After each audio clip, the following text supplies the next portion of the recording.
मध्य प्रदेश के ग्वालियर में high court bar association के पूर्व अध्यक्ष सहित 8 लोगों पर पुलिस ने एफआईआर दर्ज की है, जिसके बाद माहौल गर्म हो गया।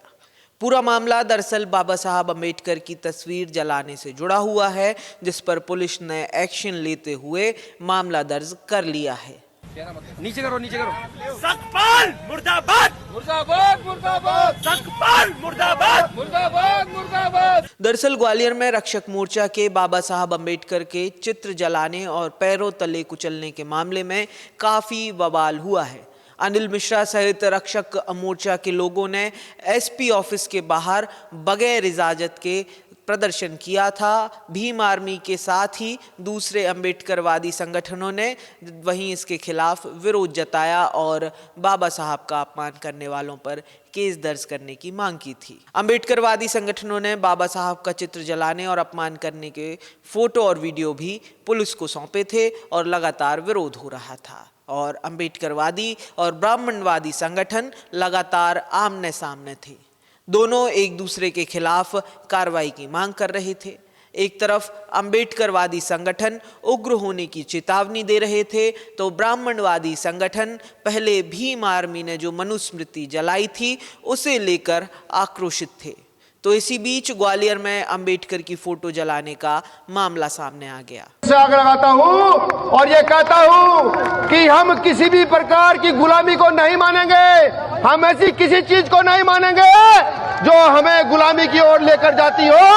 सकपाल मुर्दाबाद मुर्दाबाद मुर्दाबाद सकपाल मुर्दाबाद मुर्दाबाद मुर्दाबाद सकपाल मुर्दाबाद मुर्दाबाद। वहीं आजाद समाज पार्टी के नेता चंद्रशेखर आजाद ने एक बयान जारी किया और कहा, जो भी संगठन बहुजन समाज के अधिकारों और महापुरुषों के खिलाफ काम कर रहे हैं, हम अपने संगठन की शक्ति से गांव-गांव ये बात पहुंचाकर उन लोगों का पूर्ण बहिष्कार करेंगे। गांव-गांव तक अपने संगठन की शक्ति को आप समझते हैं कि भीम आर्मी गांव-गांव में, ये हम लोग घर घर तक बात पहुंचाएंगे कि जो भी संगठन महापुरुषों के अपमान करने काम कर रहे हैं, वो जिस जाति समुदाय जुड़े लोग हैं, वो चाहे वो सामान्य जाति को या किसी और धर्म किसी और जाति के, उनके खिलाफ जो है स्पेशली उन्हीं को और उनको सपोर्ट करने वाले लोगों के खिलाफ टारगेट करके हम लोग जो है आंदोलन चलाएंगे कि उनको जो है उनको राजनीतिक रूप से किसी कीमत पे कामयाब ना होने दिया। उनको एहसास होना चाहिए कि कमजोर वर्गों के महापुरुषों का अपमान करके आप राजनीतिक रूप से कामयाब नहीं हो सकते। इस बात का भी हम लोग आंदोलन अब चलाएंगे, इस बात का भी मैं घोषणा आज कर रहा हूं। वहीं इसी बीच एसपी ग्वालियर ने भी एक बयान जारी किया। ग्वालियर एसपी धर्मवीर सिंह ने बयान जारी करते हुए बताया कि सोशल मीडिया पर वायरल वीडियो के आधार पर 7 नामजद और अन्य के खिलाफ एफआईआर दर्ज की गई है। उन्होंने ये भी कहा कि लगातार सोशल मीडिया मॉनिटरिंग की जा रही है और सामाजिक सौहार्द बिगाड़ने व मनस्ता फैलाने वालों के सोशल मीडिया अकाउंट्स ब्लॉक कराए जा रहे हैं और कानूनी कार्रवाई की जा रही है। वहीं गुरुवार की देर रात को पुलिस ने जिन लोगों के खिलाफ मामला दर्ज किया, उनमें अनिल मिश्रा के अलावा मोहित, अमित दुबे, ध्यानेंद्र शर्मा, कुलदीप काकेरिया, गौरव व्यास, अमित भदौरिया और अन्य शामिल हैं। एफआईआर SC/ST एक्ट समेत BNS की कई धाराओं में की गई है, जिसके बाद एडवोकेट अनिल मिश्रा को हिरासत में भी लिया गया। इस गिरफ्तारी का भी ब्राह्मणवादी संगठनों ने जमकर विरोध किया। काली सेना के संस्थापक स्वामी आनंद स्वरूप ने कहा कि मनुस्मृति जलाने पर चुप्पी और प्रतिक्रिया करने वालों पर कार्रवाई ये न्याय नहीं, पक्षपात है। और ग्वालियर में हुई गिरफ्तारी सवाल खड़े करती है कि कानून सबके लिए बराबर है या नहीं।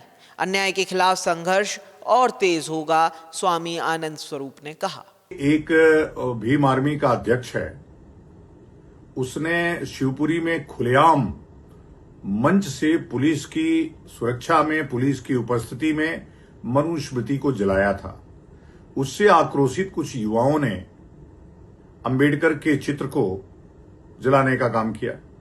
ये तो क्रिया की प्रतिक्रिया है।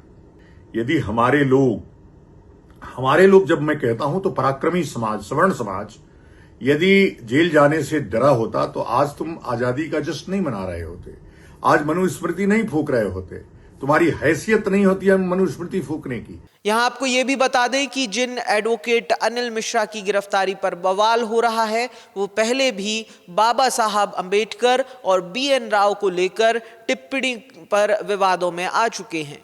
बहरहाल इस क्रिया और प्रतिक्रिया के दौर में लगातार ग्वालियर में माहौल तनावपूर्ण बना हुआ है और पुलिस ने भी इंटेलिजेंस और साइबर महकमे को सक्रिय किया है।